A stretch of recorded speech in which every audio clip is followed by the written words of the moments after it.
नमस्कार साथियों, आप देख रहे हैं बिहार समाचार, जहां आपको मिलती हैं बिहार की दिन भर की ताजा और बड़ी खबरें। आज की पहली खबर, बिहार के 4 लाख किसानों को मिल गया फसल क्षति अनुदान। सम्राट चौधरी ने खाते में भेज दी राशि। खेतों में लगी फसल की क्षति के बाद मुआवजे के इंतजार कर रहे बिहार के किसानों को बड़ी राहत मिली है। मुख्यमंत्री मंत्री सम्राट चौधरी ने इन किसानों को फसल क्षति की राशि सीधे उनके खाते में भेज दी है। मुख्यमंत्री सम्राट चौधरी ने सोमवार को 13 जिलों के 3,96,000 किसानों के खाते में 200 करोड़ की अनुदान राशि हस्तांतरित की है।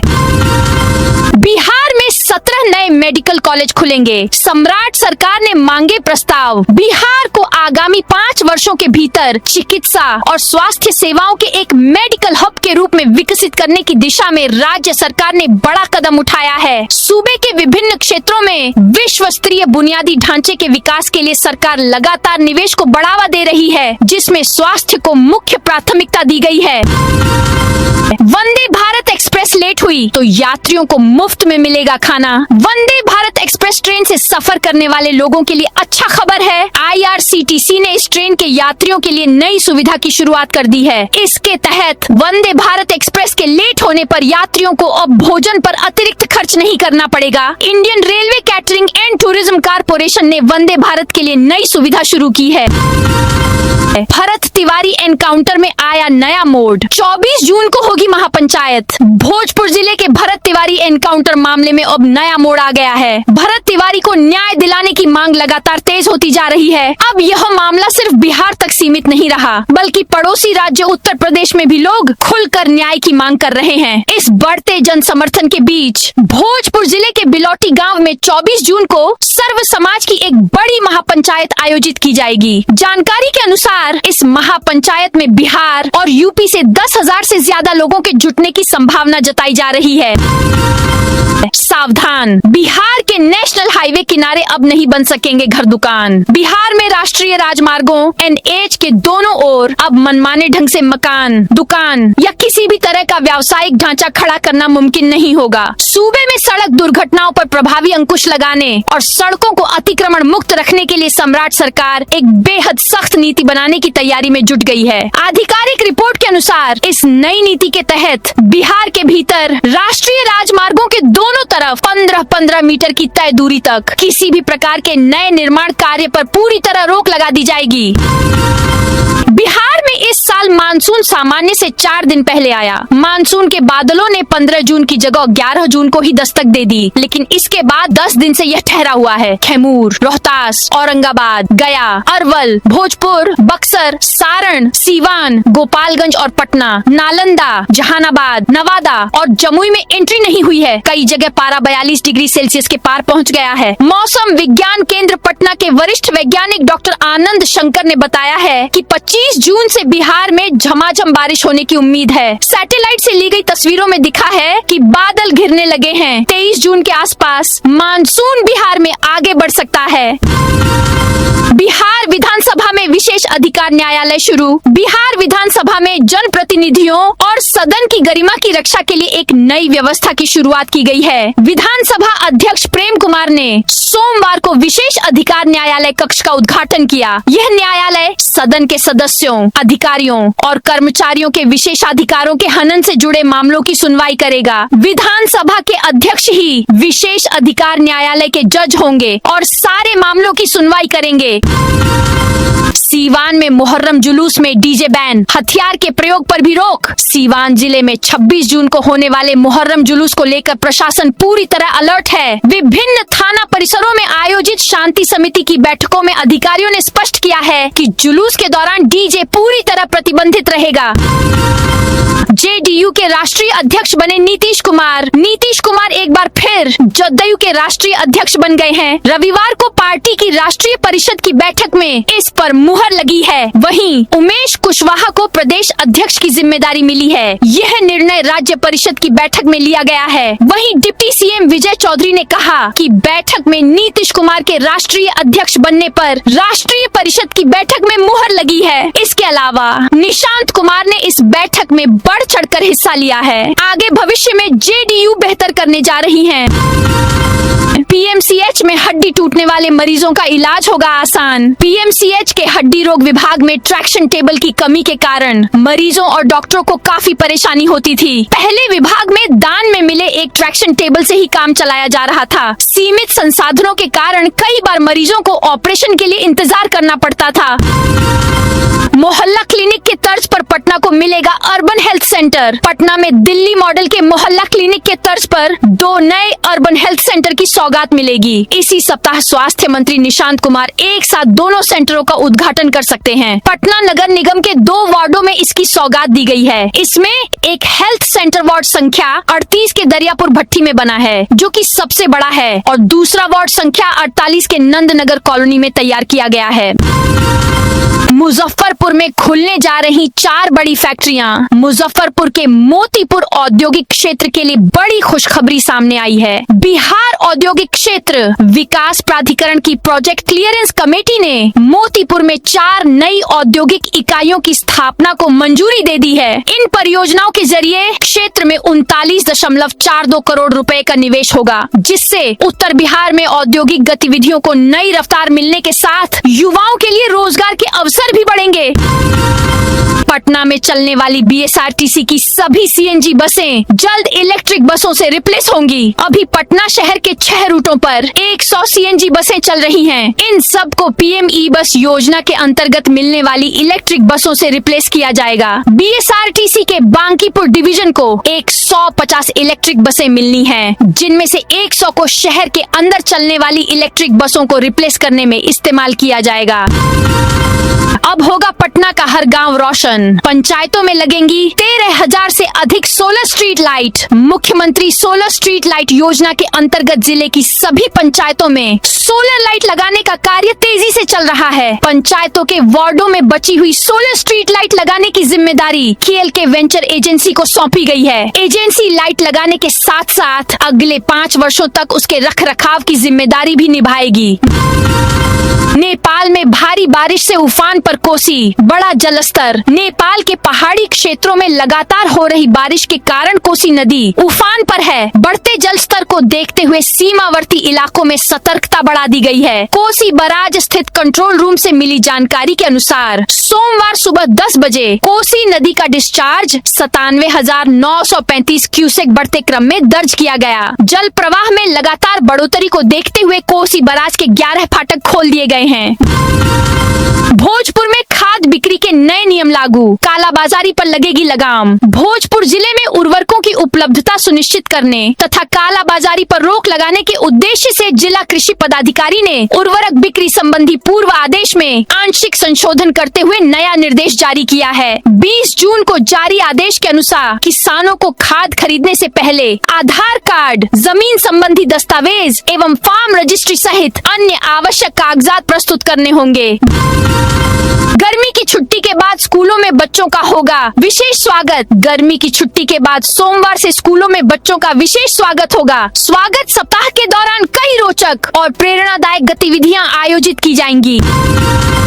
बिहार में खतरनाक इमारतों पर बुलडोजर चलाने का रास्ता साफ। राज्य में जर्जर और खतरनाक भवनों को लेकर बिल्डिंग बायलाज 2026 में कई सख्त प्रावधान भी किए गए हैं। नए नियमों के अनुसार यदि कोई भवन लोगों की सुरक्षा के लिए खतरा है तो वैसे हालात में संबंधित प्राधिकरण उसे मरम्मत कराने, खाली कराने या ध्वस्त कराने का आदेश दे सकेगा।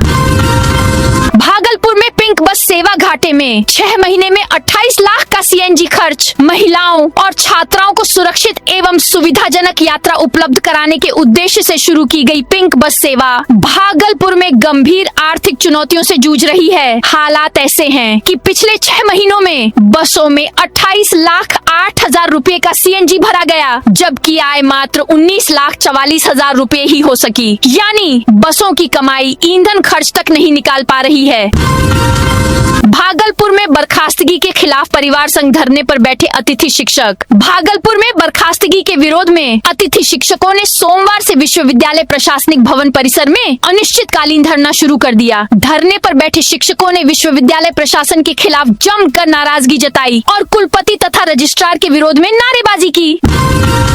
बिहार में रातों रात 14 आईएएस का ट्रांसफर। बिहार सरकार ने प्रशासनिक महकमे में बड़ा फेरबदल किया है। रविवार को सामान्य प्रशासन विभाग ने 14 आईएएस अधिकारियों के ट्रांसफर और नई पोस्टिंग की अधिसूचना जारी कर दी। सभी को तत्काल नई जिम्मेदारी संभालने का निर्देश दिया है। इस फेरबदल में 5 पूर्व डीएम को नई जिम्मेदारी सौंपी गई है। 4 आईएएस को विभिन्न विभागों का अतिरिक्त प्रभार दिया गया है, जबकि राहुल कुमार को बिहार राज्य संचरण कंपनी लिमिटेड के एमडी पद के अतिरिक्त प्रभार से मुक्त कर दिया गया है। भरत एनकाउंटर में सुप्रीम कोर्ट में हुई सुनवाई। भोजपुर के भरत भूषण तिवारी एनकाउंटर मामले में आज सुप्रीम कोर्ट में सुनवाई हुई। जस्टिस नागरत्ना ने मामले में तुरंत सुनवाई से इनकार करते हुए कहा कि आप रजिस्ट्रार के सामने मेंशन कीजिए, वो इस केस को सुनवाई के लिए लिस्ट करेंगे। सुप्रीम कोर्ट के अधिवक्ता विशाल तिवारी ने इस मामले में जनहित याचिका दायर कर एनकाउंटर की निष्पक्ष और स्वतंत्र जाँच कराने की मांग उठाई है। हालांकि सुप्रीम कोर्ट ने इस मामले में जल्द सुनवाई से इनकार कर दिया है। बिहार में एक्टर पंकज त्रिपाठी के बड़े भाई पर हमला। बिहार के गोपालगंज में एक्टर पंकज त्रिपाठी के भाई विजेंद्र नाथ पर कुल्हाड़ी से हमला किया गया। इस घटना में वे गंभीर रूप से घायल हो गए। उन्हें इलाज के लिए Patna medical college and hospital refer किया गया है। रीनीट लखीसराय में कैंडिडेट्स की जगह बैठे सॉल्वर। 3 मई को पेपर लीक होने के बाद रविवार को नीट यूजी 2026 की दोबारा परीक्षा हुई। इस दौरान बिहार के लखीसराय में एक बड़े सॉल्वर गैंग का पर्दाफाश हुआ। पुलिस की जांच में सामने आया है कि असली परीक्षार्थियों की जगह परीक्षा देने के लिए मेडिकल छात्रों ने 30 से 40 लाख रुपए में सौदा तय किया था।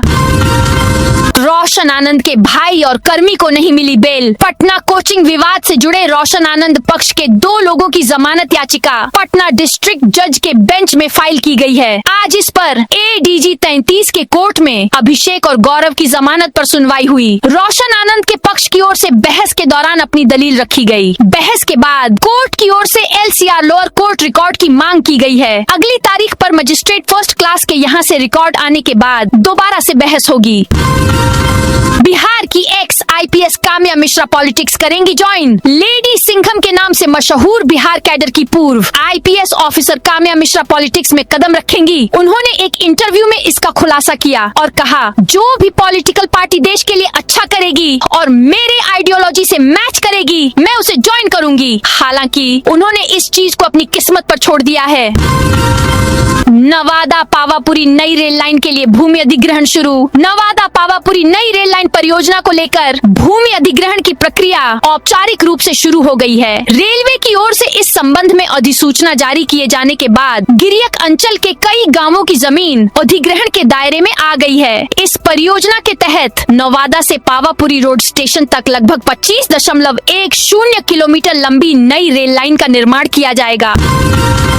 प्रभावती अस्पताल में मरीजों की सुरक्षा से खिलवाड़। गयाजी के प्रभावती अस्पताल प्रशासन ने सुरक्षा व्यवस्था में गंभीर अनियमितताओं, नियमों के उल्लंघन और धोखाधड़ीपूर्ण आचरण के आरोप में लखनऊ की लाइन सिक्योरिटी गार्ड सर्विसेज का अनुबंध तत्काल प्रभाव से समाप्त कर दिया है। अस्पताल की अधीक्षक डॉक्टर सुषमा वर्मा ने कड़ा रुख अपनाते हुए एजेंसी को लिखित आदेश जारी कर परिसर को तुरंत खाली करने का निर्देश दिया है। इस बड़ी कार्रवाई से स्वास्थ्य महकमे और निजी सुरक्षा एजेंसियों के सिंडिकेट में हड़कंप मच गया है। बिहार में शिक्षा की मुख्य धारा से जुड़ेंगे 24,000 बच्चे। बिहार सरकार ने 6 से 14 आयु वर्ग के बच्चों को शिक्षा की मुख्य धारा से जोड़ने के लिए बड़ा कदम उठाया है। इसके तहत सूबे के चिन्हित 24,471 बच्चों को उनकी उम्र के अनुसार प्रशिक्षण देने के लिए विशेष केंद्र खोले जाएंगे, जिनमें अकेले नालंदा जिले के 311 और शेखपुरा के 640 बच्चे शामिल हैं। दरभंगा में जब्त वाहनों की नीलामी रही फीकी। दरभंगा में उत्पाद विभाग की ओर से रविवार को जब्त किए गए वाहनों की नीलामी प्रक्रिया का आयोजन किया गया। नीलामी के लिए 2 व्हीलर, 3 व्हीलर और 4 व्हीलर सहित कुल 44 वाहनों को सूचीबद्ध किया गया था, लेकिन लोगों की भागीदारी नहीं होने के कारण अधिकांश वाहन नहीं बिके। बिहार में पहली बार आयुष दवाओं की थोक खरीद शुरू। Bihar medical services and infrastructure corporation limited द्वारा पहली बार आयुष औषधियों, आयुर्वेदिक, होम्योपैथिक, यूनानी आदि के क्रय की प्रक्रिया प्रारंभ की जा रही है। इसके लिए आवश्यक औषधि सूची में सम्मिलित दवाओं के क्रय हेतु स्टैंडर्ड बिड डॉक्यूमेंट SBD का प्रारूप तैयार कर लिया गया है।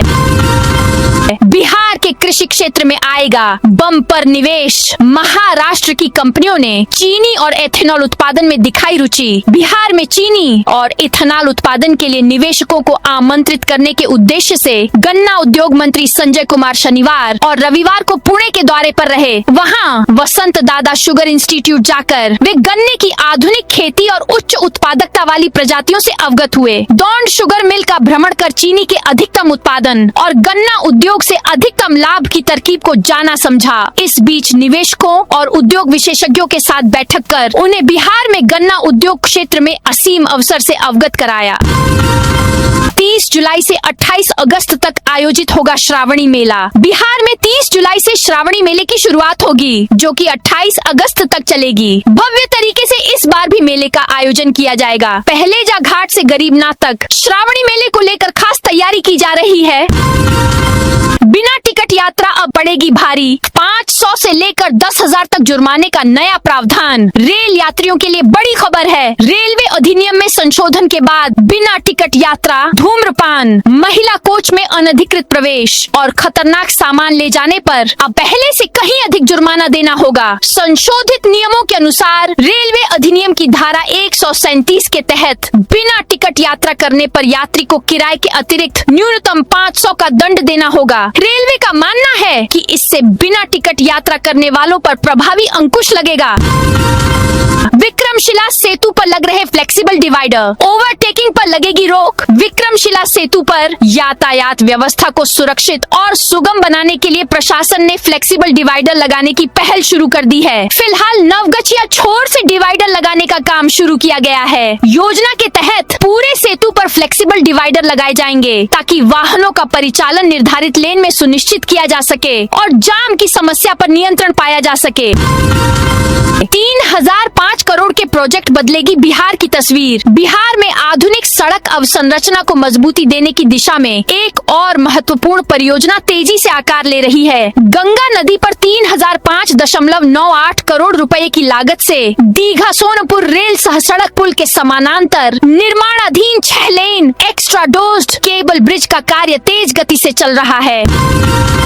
अपने तिलक में सिंगर्स के साथ आकाशदीप ने किया डांस। 10 लाख का पंडाल। भारतीय टीम के क्रिकेटर आकाशदीप के विवाह समारोह की रस्में शुरू हो चुकी हैं। रविवार को आकाशदीप का तिलक समारोह आयोजित हुआ। इस मौके पर करीब 10 लाख रुपए का पंडाल तैयार किया गया था। इसमें 20,000 से अधिक लोग शामिल हुए। तिलक समारोह में सांस्कृतिक कार्यक्रम का आयोजन किया गया था, जिसमें भोजपुरी सिंगर गुंजन सिंह और काजल राघवानी भी शामिल हुई। कार्यक्रम में आकाशदीप डांस करते नजर आए।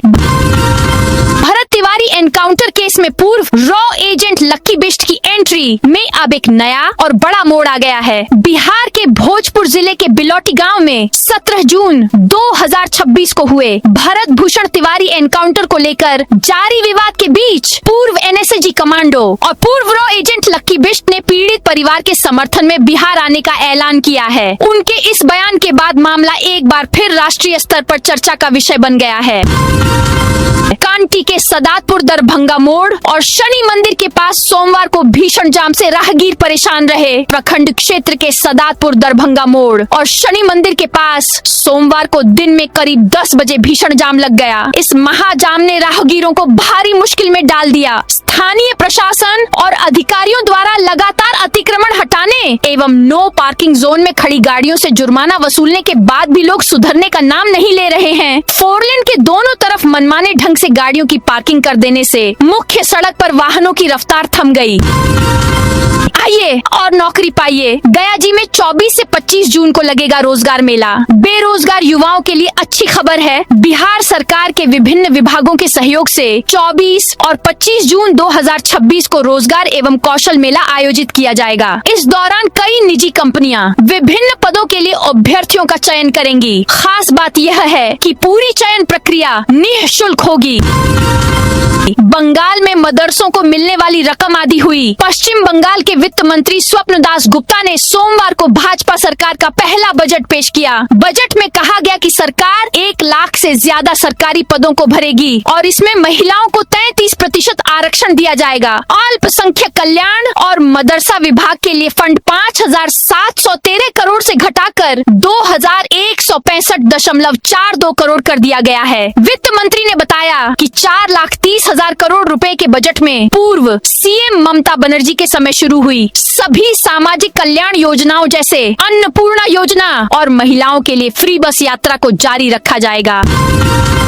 जयपुर दरभंगा अमृत भारत एक्सप्रेस को हरी झंडी। जयपुर खातीपुरा दरभंगा अमृत भारत एक्सप्रेस रेल सेवा का शुभारंभ हो गया है। यह ट्रेन यात्रा को एक नया आयाम देगी। केंद्रीय रेल मंत्री अश्विनी वैष्णव, राजस्थान के सीएम भजनलाल शर्मा तथा बिहार के सीएम सम्राट चौधरी ने रविवार को हरी झंडी दिखाकर रवाना किया। इस अवसर पर खातीपुरा में देश के पहले मेगा कोचिंग टर्मिनल और विभिन्न रेलवे स्टेशनों पर विकसित यात्री सुविधाओं का भी उद्घाटन किया गया।